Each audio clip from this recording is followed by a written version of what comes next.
Topic का नाम क्या है? द्विघात समीकरण, है ना। आज हम लोग देखेंगे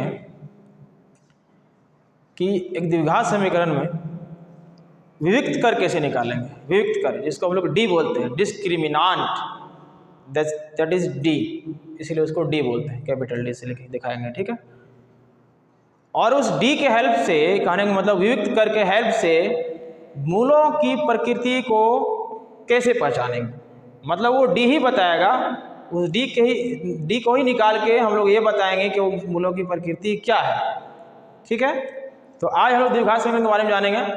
सबसे पहले द्विघात समीकरण जो स्टैंडर्ड फॉर्म होता है,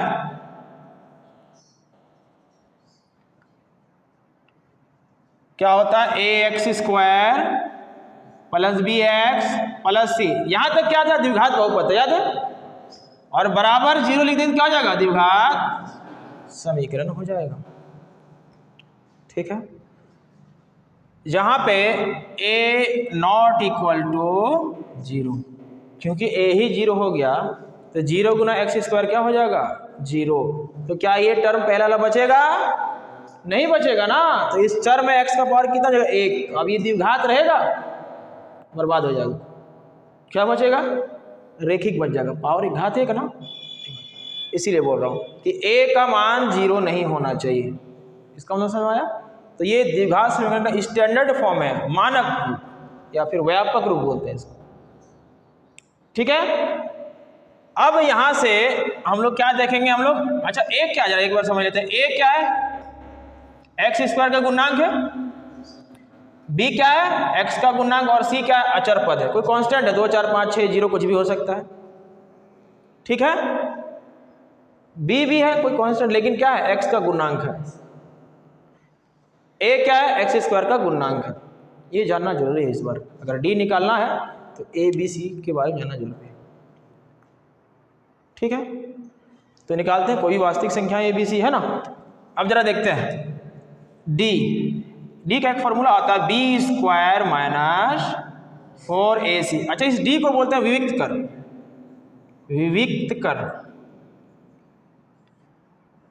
झारखंड बोर्ड में MCQ क्वेश्चन में जो 40 क्वेश्चन आता है मैथ्स का, उसमें से विविक्त कर जरूर पूछेगा,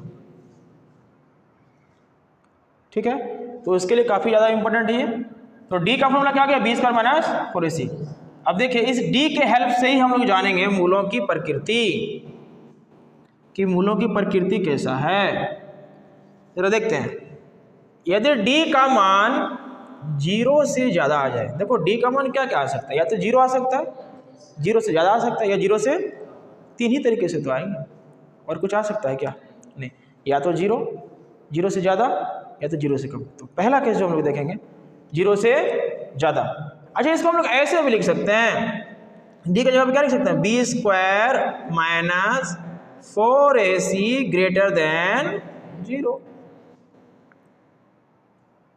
ठीक है। अच्छा, जब ऐसा होगा डी का मान 0 से ज्यादा आ जाएगा, तो इसको हम लोग, इसका जो प्रकृति होता है उसको हम लोग बोलेंगे दो भिन्न वास्तविक मूल होंगे। दो भिन्न वास्तविक मूल होंगे, ठीक है। नेक्स्ट केस जरा देखते हैं। यदि डी का मान 0 आ जाए, क्या आ जाए? कहने का मतलब ये हुआ कि B square minus 4ac is equal to 0 आ जाए। इसका प्रकृति कैसा होगा? दो बराबर वास्तविक मूल होंगे। एक और केस बचता है जब डी का मान क्या आ सकता है? 0 से कम। कहने का मतलब B square minus 4ac less than 0, मतलब माइनस में जो आता है। 0 से कम मतलब क्या? माइनस में, ठीक है। तो इस केस में हम लोग क्या बोलेंगे? इसका प्रकृति होगा कोई भी वास्तविक मूल नहीं होंगे, कोई भी वास्तविक मूल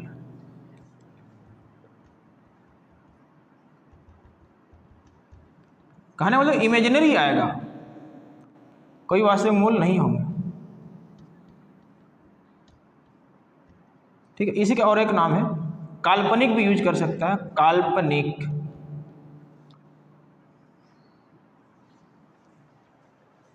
ठीक है, क्या आ जाएगा?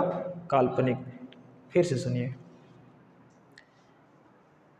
यदि हमें विविक्त कर निकालना है, डी निकालना है, तो उसका फॉर्मूला आता है बी² - 4ac। हमको ए, बी, सी और सी मालूम करना होगा। उसके लिए एक समीकरण दिया रहेगा, द्विघात समीकरण, वहाँ से हम लोग ए, बी, सी निकाल लेंगे। ठीक है, और वहाँ से ए, बी, सी निकाल के हम लोग इसमें बिठा देंगे, डी का मान आ जाएगा। तो डी का मान 3 तरीके से आ सकता है, या तो 0 से ज़्यादा, ओके, या तो 0 के ही बराबर आ जाएगा, या तो 0 से कम।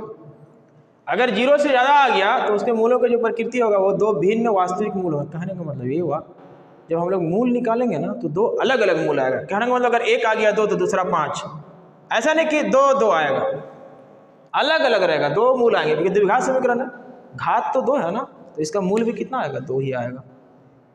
ठीक है, तो कहने का मतलब अलग अलग मूल आएंगे। ये एग्जाम्पल हो गया। यहाँ पे जरा देखते हैं, 2 बराबर मूल आएंगे, है ना। जैसे अगर 2 है तो 2 आएगा, -1 है तो -1 आएगा, 5 है तो 5 आएगा, मतलब बराबर रहेगा। 2 मूल जो आएगा बराबर रहेगा। बाकी मूल निकालने का एक तरीका देखेंगे, बहुत सारे तरीके हैं, 3 मेथड है कहने का मतलब। उसमें से एक और मेथड जो है उसका नाम है द्विघाती सूत्र, उसे भी देखेंगे।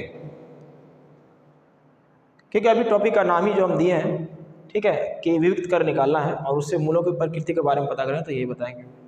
ठीक है, अच्छा, इसमें तो कोई भी वास्तविक मूल होंगे ही नहीं, इमेजिनरी होगा, उसको अभी नहीं देखना। ठीक है, उसी का एक और नाम क्या है? काल्पनिक। याद करने का तरीका क्या है? बराबर कब होगा? जब डी का मान बराबर होगा। देखो बराबर एक ही जगह भी दिख रहा है, तीनों में अगर देखोगे ना तो एक ही जगह दिख रहा है। कहाँ दिख रहा है? डी बराबर 0। तो डी बराबर 0 के केस में ही बराबर मूल होंगे, 2 बराबर वास्तविक मूल होंगे। 0 से कम में तो अवास्तविक होगी, उसको अवास्तविक ही बोलते हैं, है ना, काल्पनिक। एक ही तो और बचता है 0 से ज़्यादा, वो क्या होंगे? 2 भिन्न वास्तविक मूल होंगे, अलग अलग मूल होंगे। ठीक है, एक एग्जाम्पल देखता हूं। एक द्विघात समीकरण दिया गया है 2x² -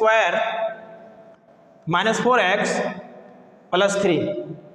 यहां से हम लोग को d निकालना है। तो सबसे पहले ये देखते हैं कि a का मान कितना है, x² के गुना में कितना है, गुणांक 2 है, b का गुना में कितना, -4 है, और c कितना है, 3 है। तो इसीलिए d बराबर क्या आ जाएगा बताओ? b² - 4ac। b का मान कितना जरा देख लेते हैं, b का मान -4 का स्क्वायर इंटू -4 इंटू a का मान कितना है, 2 इंटू c का मान कितना है, 3। तो -4 का स्क्वायर 16, स्क्वायर में तो हमेशा प्लस हो जाएगा, चाहे वो प्लस हो चाहे माइनस, वो तो प्लस ही कर देगा। -4 दूना 8 दिया 24 हो जाएगा ना। तो 16 में गया कितना, 24, कितना बचेगा जरा बता दीजिए? -8। कौन सा केस है तीनों में बताइए जरा? डी का जो मान आया कितना, -8 आ गया, अवास्तविक होगा, है ना, क्योंकि ये 0 से क्या है, कम है, माइनस आ गया ना, तो 0 से भी ये क्या है, कम है ना। तो कौन सा केस है ये? तीसरा केस है। इसका प्रकृति क्या होगा? कोई भी वास्तविक मूल नहीं होंगे, या फिर काल्पनिक, इसको अवास्तविक भी बोलते हैं। ठीक है, कोई डाउट नहीं होना चाहिए, MCQ में क्वेश्चन आएगा, उतार लीजिए। ठीक है, थैंक यू।